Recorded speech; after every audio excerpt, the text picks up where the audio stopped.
بسم اللہ الرحمن الرحیم۔ السلام علیکم۔ داستان میں خوش آمدید دوستو۔ جیسا کہ آپ کو پتہ ہے کہ کشمیر کو جنت نظیر کہا جاتا ہے۔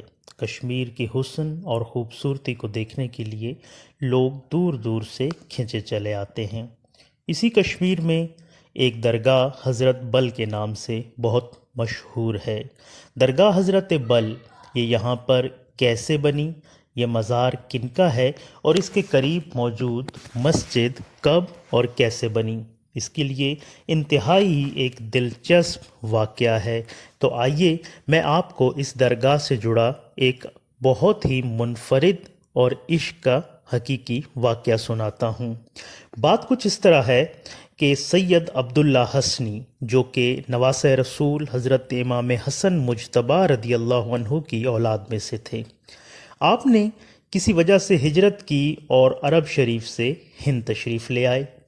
جب آپ ہند مر آئے تو آپ کے ساتھ دیگر ضروری سامان کے ساتھ 3 مقدس تبرکات بھی تھے، جن میں حضرت محمد مصطفیٰ صلی اللہ علیہ وآلہ وسلم کے بال مبارک، حضرت امیر المومنین حضرت علی رضی اللہ عنہ کا امامہ شریف، اور حضرت علی رضی اللہ تعالی عنہ کے گھوڑے کا زین مبارک۔ سید عبداللہ حسنی رحمۃ اللہ تعالی علیہ 23 سال ہند کے علاقے بیجاپور میں قیام فرما رہے اور یہیں پر ان کا انتقال ہوا۔ ان کے بعد یہ تینوں تبرکات آپ کے بیٹے سید حمید رحمۃ اللہ علیہ کو ملے۔ ایک مرتبہ سید حمید رحمۃ اللہ علیہ کسی کام کے کسی ضرورت کے سلسلے میں دلی آئے۔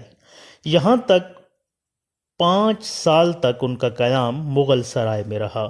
اسی دوران کشمیر کے ایک علاقے راشیر کے رہنے والے بہت ہی مشہور تاجر خواجہ نور الدین نیشا پوری بھی تجارت کی غرض سے دلی پہنچے۔ اتفاق سے ان کی ملاقات سید حمید سے ہو گئی۔ رفتہ رفتہ ان دونوں حضرات کے بہت قریبی تعلقات بھی ہو گئے۔ جب خواجہ نور الدین دلی سے کشمیر واپس جانے لگے تو آپ سید حمید کی خدمت میں حاضر ہوئے۔ اس وقت ان کے دولت خانے پر معراج شریف کی محفل سجی ہوئی تھی اور محفل میں موئے مبارک اور دیگر تبرکات کی زیارت بھی کروائی جا رہی تھی۔ حضرت خواجہ نور الدین بھی تبرکات کی زیارت کرنے لگے۔ جب انہوں نے موئے مبارک یعنی کہ نبی کریم صلی اللہ علیہ وسلم کے بال مبارک کی زیارت کی تو ان کی محبت ان کے دل میں اتر گئی۔ بے قرار ہو کر اسی وقت سید حمید سے گزارش کی کہ برائے کرم موئے مبارک مجھے عطا فرما دیجیے۔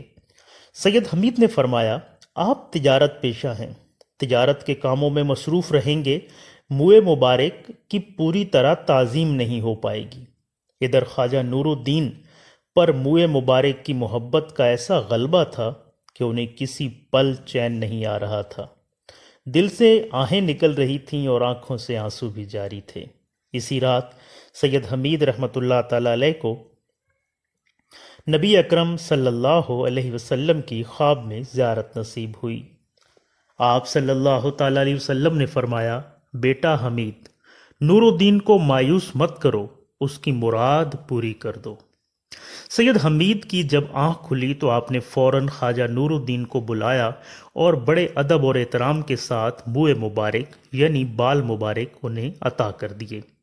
حضرت خواجہ نور الدین موئے مبارک لے کر دلی سے لاہور کے رستے کشمیر کے لیے روانہ ہو گئے۔ یہ ہفتے کا دن اور سن 1111 ہجری تھا اور شب قدر بھی تھی۔ جب لاہور پہنچے تو خواجہ نور الدین کا بڑا شاندار استقبال ہوا۔ لاہور کے لوگوں نے بڑے والہانہ انداز میں انتہائی ادب اور احترام کے ساتھ موئے مبارک کی زیارت کا شرف حاصل کیا۔ اتفاقاً انہی دنوں لاہور میں مغل بادشاہ سلطان اورنگزیب عالمگیر بھی موجود تھے۔ انہیں جب حالات کا علم ہوا تو انہوں نے خواجہ نور الدین کو دربار میں بلایا اور اپنے پیر و مرشد حضرت ابو صالح رحمۃ اللہ تعالی علیہ اور چند دیگر علماء و مشائخ کے کشف کے ذریعے موئے مبارک کی تصدیق کروائی۔ پھر عوام کے اطمینان کے لیے موئے مبارک یعنی بال مبارک کو آگ پر رکھا، مگر کوئی اثر نہ ہوا۔ धूप में रख कर देखा तो इन पाक मुबारक बालों का साया भी न बना। फिर मुँह मुबारक को शहद वाले कागज़ पर रखा तो मक्खी इसके पास न आई। इन सब तरीकों से तस्दीक कर लेने के बाद सुल्तान औरंगज़ेब आलमगीर ने ख्वाजा नूरुद्दीन से फरमाया, तुम ताजिर आदमी हो, तिजारत की गर्ज से जगह जगह सफ़र करते रहोगे, ये मुँह मुबारक हमें दे दो, हम इनको अजमेर में ख्वाजा गरीब नवाज़ रहमतुल्लाह तआला अलैह की दरगाह शरीफ में अदब और एहतराम के साथ रखेंगे। ख्वाजा साहब की दरगाह शरीफ मुँह मुबारक के लिए बेहतर और मुनासिब जगह है। ख्वाजा नूरुद्दीन जो मुँह मुबारक की मोहब्बत में पहले ही फ़िदा थे, पहले तो आप सुल्तान की इस पेशकश पर राज़ी न हुए, मगर सुल्तान ने इसरार ही इतना किया कि ख्वाजा नूरुद्दीन को न चाहते हुए भी मुँह मुबारक सुल्तान के हवाले करने पड़े। ख्वाजा नूरुद्दीन ने मुँह मुबारक सुल्तान के सपुर्द तो कर दिए, मगर इनका दिल बेचैन था, दिल से आहें निकल रही थीं। मुँह मुबारक का हिज्र फिराक एक पल कभी चैन नहीं लेने दे पा रहा था। एक आशिक रसूल मुँह मुबारक की जुदाई का सदमा बर्दाश्त न कर पाया और इसी गम में दुनिया से रुखसत हो गए। आखिरी वक्त ख्वाजा नूरुद्दीन रहमतुल्लाह तआला अलैह ने यह वसीयत की कि इंतकाल के बाद मुझे वहीं दफन किया जाए जहां मुँह मुबारक तशरीफ़ फरमा हो। ये कहते ही आपकी रूह परवाज़ कर गई। इधर ख्वाजा नूरुद्दीन का विसाल ही हुआ था कि सुल्तान औरंगज़ेब का पैगाम आ गया। वहाँ मौजूद मैदनश नामी एक शख्स को सुल्तान ने फ़ौरन दरबार में तलब किया। जब ये मैदनश दरबार में पहुंचा तो सुल्तान औरंगज़ेब ने कहा, मुझे ख्वाब में अल्लाह पाक के महबूब सल्लल्लाहु अलैहि वसल्लम की ज़ियारत नसीब हुई। खुलफाए राशिदीन भी हुजूर के साथ थे और आप सल्लल्लाहु अलैहि वसल्लम कहीं तशरीफ़ लिए जा रहे थे। मैंने अर्ज़ किया, हुजूर कहाँ का कसद फरमाया है?